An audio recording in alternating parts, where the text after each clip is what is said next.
No Deserto da Tentação, capítulo 22. Temperança cristã. Deus não dá permissão ao homem para violar as leis de seu ser, mas o homem, cedendo às tentações de Satanás quanto à condescendência com a intemperança, põe suas mais altas faculdades em sujeição aos apetites e paixões animalescas, e quando isto ganha a ascendência, o homem que foi criado um pouco menor do que os anjos, com faculdades suscetíveis à mais alta cultura, entrega-se ao controle de Satanás. Este ganha facilmente acesso àquele que está preso ao apetite. Através da intemperança, alguns sacrificam a metade e outros 2/3 do seu poder físico, mental e moral e tornam-se joguetes nas mãos do inimigo. Aqueles que querem ter mente clara para discernir os enganos de Satanás devem ter o apetite físico sob o domínio da razão e da consciência. A ação moral e vigorosa dos altos poderes da mente é essencial ao aperfeiçoamento do caráter cristão, e a força ou a fraqueza da mente tem muito a ver com a nossa atitude e utilidade neste mundo e com a salvação final. É deplorável a ignorância que tem prevalecido concernente à lei de Deus em nossa natureza física. A intemperança de qualquer espécie é uma violação das leis do nosso ser. A imbecilidade está prevalecendo em uma proporção assustadora. O pecado se torna atraente, revestido por uma luz. E Satanás se alegra muito quando pode reter o mundo cristão em seus hábitos diários, sob a tirania do costume, como os pagãos, permitindo ser governado pelo apetite. Se homens e mulheres inteligentes tiverem suas faculdades morais entorpecidas pela intemperança de qualquer espécie, estarão em muitos de seus hábitos muito pouco acima dos pagãos. Satanás está constantemente atraindo pessoas da luz salvífica para o costume e a moda, sem consideração para com a saúde física, mental e moral. O grande inimigo sabe que, se predominarem a paixão e o apetite, a saúde do corpo e a força do intelecto serão sacrificadas no altar da satisfação própria, e o homem acelerará sua ruína. Se um intelecto erudito segurar as rédeas, controlando as propensões animalescas e conservando-as em sujeição às faculdades morais, Satanás sabe muito bem que é pequena sua possibilidade de vencer com suas tentações. Em nossos dias, fala-se da Idade Média e se orgulham do progresso. Com este progresso, porém, impiedade e crime não diminuem. Deploramos a ausência da simplicidade natural e o aumento da tentação artificial. Saúde, força, beleza e longevidade, que eram comuns na chamada Idade Média, agora são raros. Quase tudo que é desejável sacrifica-se para satisfazer às demandas da vida que segue a moda. Grande parte do mundo cristão não tem o direito de se chamar cristãos. Seus hábitos, suas extravagâncias e o cuidado do corpo em geral constituem uma violação das leis da saúde e se opõem ao ensino da Bíblia. Estão se preparando no decurso da vida para o sofrimento físico e a fraqueza mental e moral. Através de seus enganos, Satanás, em muitos casos, tem tornado a vida doméstica cheia de complicações com o intuito de satisfazer as demandas da moda. Fazendo isto, seu propósito é conservar a mente tão ocupada com as coisas da vida que não possa dar um pouco de atenção ao que é de maior interesse. A intemperança no comer e no vestir tem absorvido tanto a mente do mundo cristão que não tem tempo para se tornar inteligente no tocante às leis da vida, obedecendo-lhes. Professar o nome de Cristo pouco significa se a vida não corresponde à vontade de Deus revelada em sua palavra. No deserto da tentação, Cristo venceu o apetite. O seu exemplo de abnegação e de domínio próprio quando sofreu a atormentadora ânsia da fome é uma censura ao mundo cristão por sua dissipação e glutonaria. Gasta-se atualmente 9 vezes mais dinheiro na satisfação do apetite, na condescendência com a insensata e danosa luxúria, do que é dado para o avançamento do Evangelho de Cristo. Estivesse Pedro hoje na terra, exortaria os professos seguidores de Cristo a abster-se da luxúria carnal que guerreia contra a alma. Paulo convocaria as igrejas em geral para purificar-se de toda a impureza, tanto da carne como do espírito, aperfeiçoando a nossa santidade no temor de Deus. E Cristo expulsaria do templo aqueles que estão contaminados pelo uso do fumo, poluindo o santuário de Deus com sua respiração tabaquista. Diria a estes adoradores o que disse aos judeus: a minha casa será chamada casa de oração para todas as nações. Vós, porém, a tendes transformado em covil de salteadores. Diria a tais pessoas que suas ofertas profanas, expelidas de pedaços de fumo, contaminam o templo e aborrecem a Deus. Seu culto não é aceitável, porque o corpo, que deveria ser o templo do Espírito Santo, está contaminado. Você também rouba o tesouro de Deus em milhares de dólares através da condescendência com o apetite desnaturado. Se quisermos ver a norma da virtude e da piedade exaltadas, como cristãos temos uma obra individual a desenvolver por nós a fim de controlar o apetite, a condescendência que neutraliza a força da verdade e enfraquece o poder moral para resistir e vencer a tentação. Como seguidores de Cristo, devemos agir por princípio no comer e no beber. Se obedecêssemos à injunção do apóstolo, quer comais, quer bebais, ou façais qualquer outra coisa, fazei tudo para a glória de Deus, milhares de dólares que agora são sacrificados no altar maléfico da luxúria afluiriam para o tesouro do Senhor, multiplicando as publicações em diferentes línguas para serem espalhadas como folhas de outono. Missões seriam estabelecidas em outras nações, e então os seguidores de Cristo, na verdade, seriam a luz do mundo. O adversário das almas está trabalhando nesses últimos dias com grande poder como nunca antes para conseguir arruinar o homem através da condescendência com o apetite e as paixões. Muitos dos que estão presos sob o poder escravizante do apetite são professos seguidores de Cristo.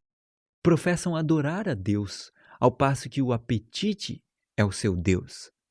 Seus desejos desnaturados por estas condescendências não são controlados pela razão ou juízo. Os que são escravos do fumo verão a família sofrer as inconveniências da vida e a necessidade de alimento.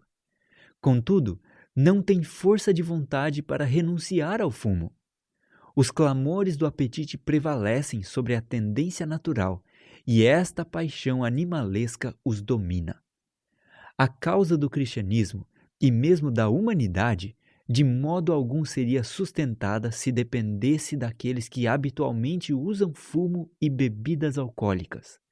Se tivessem recursos para usar numa só direção, a tesouraria de Deus não seria reabastecida, mas eles teriam seu fumo e bebidas alcoólicas. A fim de idolatrar o fumo, não dirão não ao apetite pela causa de Deus. É impossível que essas pessoas reconheçam as reivindicações e a santidade da lei de Deus, porque seu cérebro e nervos estão amortecidos pelo uso destes narcóticos. Não podem avaliar a preciosidade da expiação e apreciar a vida imortal. A condescendência com a luxúria carnal guerreia contra a alma. O apóstolo dirige-se aos cristãos numa linguagem bem impressiva. Rogo-vos, pois, irmãos, pelas misericórdias de Deus, que apresenteis os vossos corpos por sacrifício vivo, santo e agradável a Deus. Se o corpo é saturado pela bebida alcoólica e contaminado pelo fumo, não é santo e aceitável a Deus.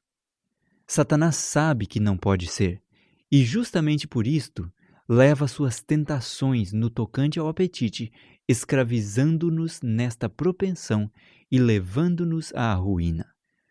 Os sacrifícios dos judeus eram todos examinados com bastante cuidado, para ver se não tinham nenhum defeito ou alguma doença ou qualquer impureza, o que era motivo suficiente para serem rejeitados pelo sacerdote.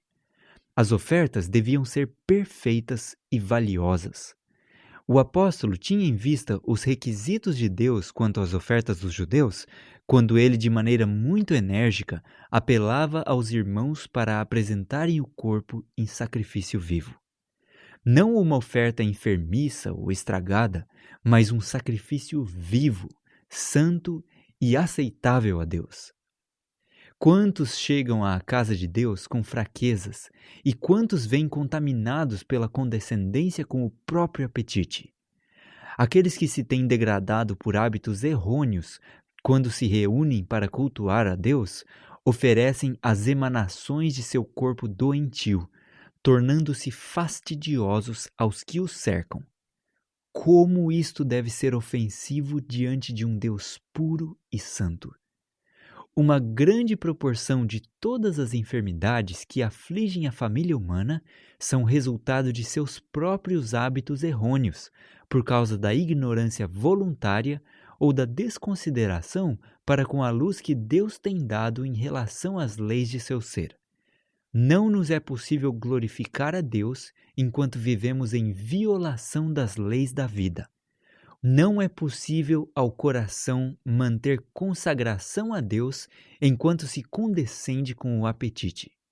Um corpo enfermiço e um intelecto em desordem por causa da condescendência contínua com uma danosa concupiscência torna impossível a santificação do corpo e do espírito.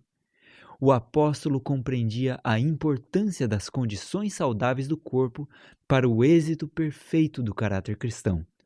Ele disse: "Mas esmurro o meu corpo e o reduzo à escravidão, para que, tendo pregado a outros, não venha eu mesmo a ser desqualificado." Menciona a temperança entre os frutos do Espírito. E os que são de Cristo Jesus crucificaram a carne com suas paixões e concupiscências. Homens e mulheres cedem ao apetite, às expensas da saúde e do poder intelectual, de tal maneira que não podem apreciar o plano da salvação. Que apreciação podem ter da tentação de Cristo no deserto e da vitória que ele ganhou sobre o apetite? É-lhes impossível ter uma visão sublime de Deus e reconhecer os reclamos de sua lei. Os professos seguidores de Cristo se esquecem do grande sacrifício feito por ele em seu favor. A majestade do céu, a fim de pôr a salvação ao seu alcance, foi atingida, esmagada e aflita. Ele se tornou um varão de tristeza e inteirado na aflição. No deserto da tentação, ele resistiu a Satanás, apesar de o tentador estar disfarçado com as vestimentas do céu. Cristo, ao ser submetido a um grande sofrimento físico, recusou ceder num simples ponto, não obstante o mais jactancioso induzimento já apresentado para suborná-lo e influenciá-lo a renunciar à sua integridade. "Toda esta honra, toda esta riqueza e glória", disse o enganador, "te darei, se somente reconheceres minhas exigências."